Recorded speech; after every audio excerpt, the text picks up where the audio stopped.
Je vais donc introduire en quelques mots en fait, la séquence alimentation et industrie agroalimentaire par laquelle on commence la matinée de ce colloque et dont on m'a confié la responsabilité de l'organisation. Alors je commencerai à remercier les intervenants et intervenantes qui ont immédiatement accepté de présenter leurs travaux et de se plier au format très court que nous leur avons imposé, puisqu'ils vont présenter leur recherche comme hier en 3 minutes ou 10. Donc merci beaucoup, c'est quand même un certain effort. Et puis je souhaitais aussi m'excuser auprès de celles et ceux qui sont nombreux et nombreuses et que je n'ai pas sollicités et qui auraient pu évidemment présenter leurs travaux aujourd'hui, mais il n'y avait pas la place pour tout le monde.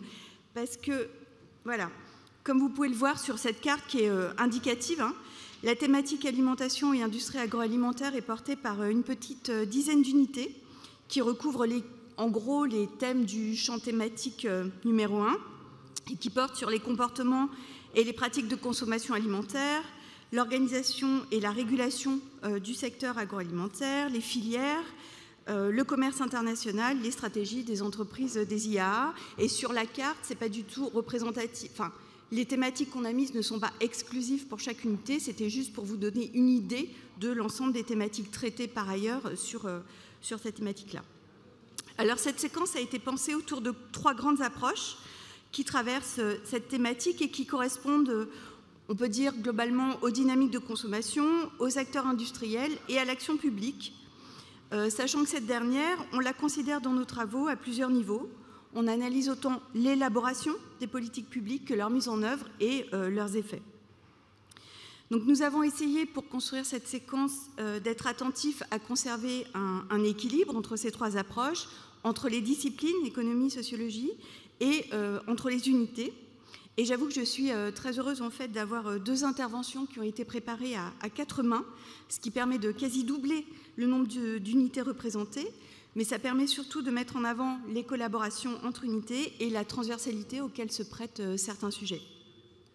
Alors, en ce qui concerne le programme, la première présentation sera faite par Céline Bonnet de TSE, mais elle a été préparée avec Olivier Allais de l'unité Alice sur l'évaluation des effets des politiques de taxes. La seconde intervention est également la présentation d'un papier écrit à 4 mains par Thomas Depecker du CMH et Marc-Olivier Desplaudes de l'IRISO, intitulé « L'ère de l'alimentation industrielle, éléments pour une socio-histoire des rassuristes ». Alors, sachez que par précaution, il n'y aura pas de captation vidéo de cette intervention. Donc on a beaucoup parlé hier de la difficulté d'accès aux données statistiques. Cette communication donne l'occasion aussi de souligner les difficultés d'accéder ou de se maintenir parfois sur certains terrains d'enquête qui sont sensibles ou jugés tels quels par les acteurs concernés et qui conduisent parfois les chercheurs à s'exposer à de la surveillance, ça on l'a vu, on peut en témoigner, à des menaces ou des refus de publication de la part de revues scientifiques qui ne veulent pas prendre de risques juridiques indépendamment de la qualité des travaux qui y sont présentés. On pourra y revenir. La troisième intervention sera celle de Laurent Muller, de l'unité Gaël, qui s'intitule « Évaluer ex ante l'impact des étiquetages nutritionnels en laboratoire ». Donc, à la suite de ces 3 interventions, nous écouterons Louis-Georges Soler, qui est l'ancien DU d'Alice et qui est désormais DS adjoint alimentation et bioéconomie, comme grand témoin de cette séquence et qui dressera une cartographie des recherches en alimentation et de leurs principaux enjeux. Enfin, nous poursuivrons la présentation avec 3 thèses. Donc d'abord Clara Etcheverry, qui fait sa thèse sous la direction de Marcella Nicolini et Céline Bonnet, qui s'intitule « Essai sur le commerce électronique dans le secteur de la distribution alimentaire ». Puis Angèle Fouquet, du CMH, nous présentera la thèse qu'elle a soutenue sous la direction de Séverine Gojard et qu'elle a brillamment soutenue d'ailleurs la semaine dernière. Je te renouvelle mes félicitations. Qui s'intitule « Cohabiter en cuisine, le genre dans la mise en commun conjugale des pratiques alimentaires ».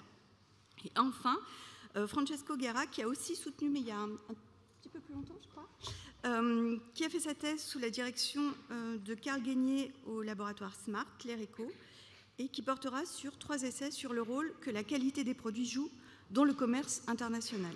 Voilà, donc je vous laisse la parole et je vous remercie.